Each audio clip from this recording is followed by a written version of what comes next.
चुनावी मौसम में झारखंड में करोड़ों के कैश का मामला सियासी तौर पर तूल पकड़ रहा है। बीजेपी ने इसे बड़ा मुद्दा बना लिया है। ये सब लुटेरे हैं। ये लालू प्रसाद जी का परिवार हो, शिबू सोरेन जी का परिवार हो, देश को लूटने वाले हैं। और लूटने वाले को जब सरकार कार्रवाई करती है तो दर्द तो होगा ही ना। कि झारखंड मुक्ति मोर्चा, कांग्रेस और आरजेडी के सत्ताधारी दलों के द्वारा जिस प्रकार से झारखंड को लूटखंड बनाने का काम किया जा रहा है, फिर से आज काले धन का बरामद होना, 25 करोड़ से ऊपर राशि नगद प्राप्त होना, जिसका संबंध अवैध कमाई से है और वो कमाई सत्ताधारी दल के मंत्रियों की है। ये हम सब लोगों को मर्माहत करने वाली है। झारखंड की जनता आज अपमानित महसूस कर रही है। तो ये सियासी बोल आप सुन रहे हैं। बीजेपी आक्रामक अंदाज में सामने आकर कांग्रेस की घेराबंदी कर रही है और ऐसे में वो सवाल जिस पर अब हम चर्चा करने जा रहे हैं, इलेक्शन के दौरान ये कैश कांड किसके गले की फांस? प्रदीप जी, जाहिर सी बात है बीजेपी के निशाने पर कांग्रेस है, राज्य में कांग्रेस की सरकार है और ईडी का ये एक्शन, जिसे आप ये कहकर भी दरकिनार नहीं कर सकते कि साहब ये बदले की राजनीति है, क्योंकि वो नोटों के बंडल तो सबके सामने है ना। आप देखिए, देश में जहां भी माइनिंग का काम होता है, आप झारखंड देखिए, छत्तीसगढ़ देखिए, उड़ीसा के कुछ इलाके, कर्नाटक के इलाके, आपको इस तरह की चीज़ें ज़्यादा मिलेंगी, क्योंकि वहाँ जो है माइनिंग जितनी होती है उसको कम दिखाने के लिए जो स्मगलिंग होती है उससे कैश जनरेट होता है। और वो कैश जनरेट जाहिर है कि जो लोग प्रभावशाली हैं, सत्ता में हैं, उनके जरिए होगा। जिसकी भी सत्ता होगी, जिस पार्टी की सरकार होगी, उसके लोग इन्वॉल्व होंगे।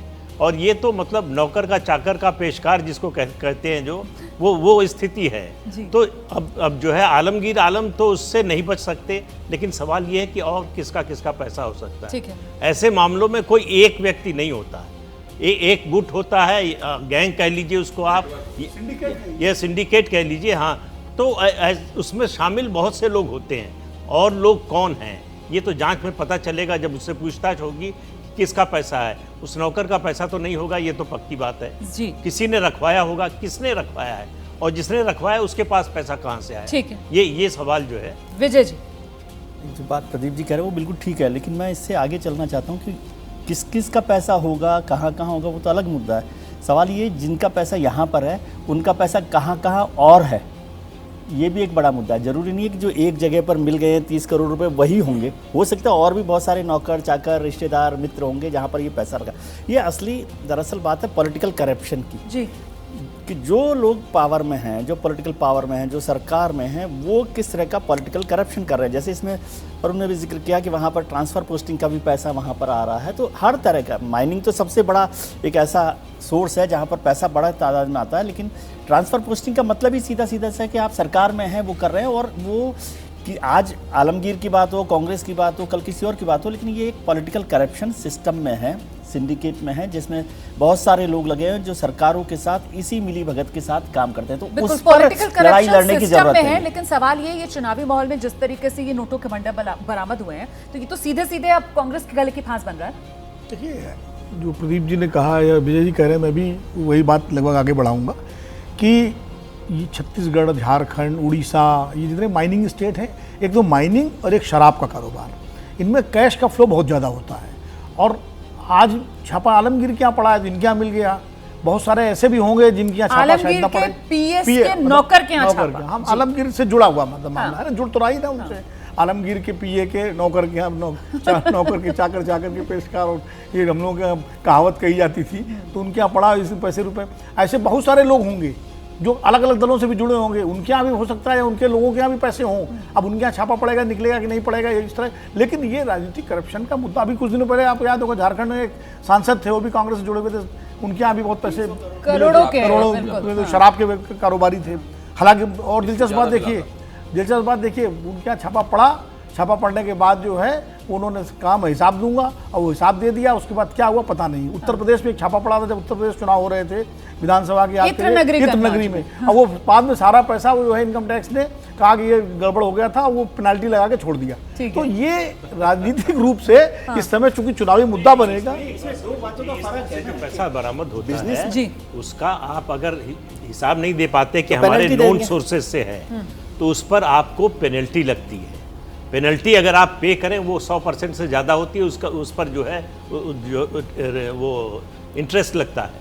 वो अगर आप दे दें सजा से बच जाते हैं, तो सजा से बच जाते हैं। ठीक ठीक। ये पॉलिटिकल करप्शन और बिजनेसमैन के पास पैसा मिलने में फर्क है ना? फर्क है, ठीक है। तो यहाँ पर लेकिन जो पैसा मिला है कांग्रेस के नेता से नहीं, आज वो सुबह बात बिजनेसमैन हो रही का थी, उनकी तरफ से कहा जो गया बिजनेसमैन का पैसा मिला था वो भी पॉलिटिकली जोड़ा जा रहा था। सामने नहीं आ रहा अब है, याद करिए लेकिन उसको चुनावी जोड़ा जा तौर रहा पर इसका नुकसान कांग्रेस को होगा। देखिए, जिस पार्टी के नेता के पास पैसा मिलेगा नुकसान तो उसी को होगा, उसी की बदनामी होगी, पार्टी को उसकी बदनामी झेलनी पड़ेगी, ये सही है। लेकिन मैं अपने सब साथियों की बातों से 100% सहमत होने के बाद एक और, ये जो भी धन जनरेट हुआ है ये नोटबंदी के बाद हुआ है जनरेट, काला धन। ये नोट तो वही है जो नोटबंदी के बाद छपा था। ये नए 500 ये के 8, हाँ, ये पिछले 8 साल में जनरेट हुआ काला धन है। जो शराब व्यापारी के यहाँ मिला था वो भी पिछले 8 साल में जनरेट हुआ काला धन है। इत्र वाले के यहाँ हाँ, इत्र वाले के यहाँ मिला था वो भी 8 साल में जनरेट हुआ काला धन है।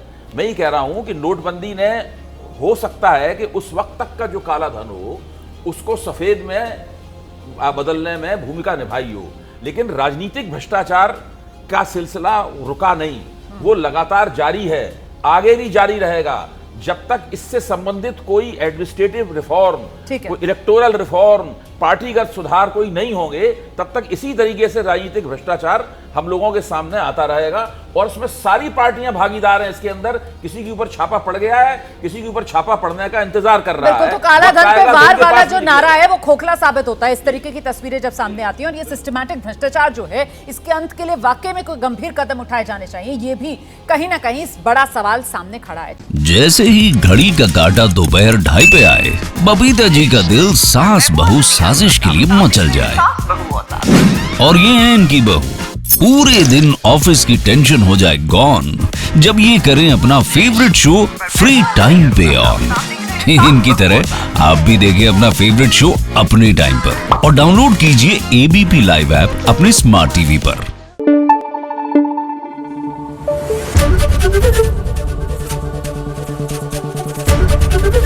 एबीपी न्यूज आपको रखे आगे।